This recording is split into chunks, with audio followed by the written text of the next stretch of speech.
राज्य निवडणूक आयोगानं राज्यातील महानगरपालिकांसाठी मतदार यादी तयार करण्याचा सुधारित कार्यक्रम केला जाहीर। प्रारूप मतदार यादीवर हरकत घेण्याची मुदत 3 डिसेंबरपर्यंत वाढवली।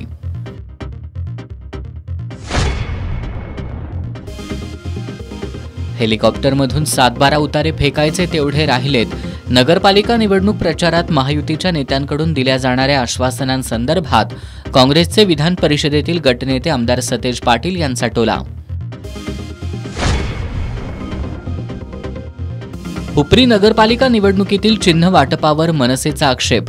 दुपारच्या चिन्ह वाटपात सायंकाळी बदल केल्याचा मनसेचा आरोप। हुपरीमध्ये तणाव।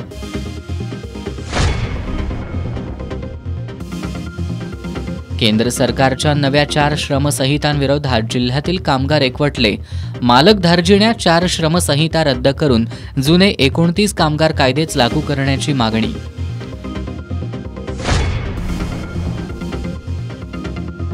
आणि भारतीय संविधान दिनानिमित्त कोल्हापुरात समता रॅली, संविधानच्या उद्देशिकेच्या सामूहिक वाचनासह विविध उपक्रमांचं आयोजन।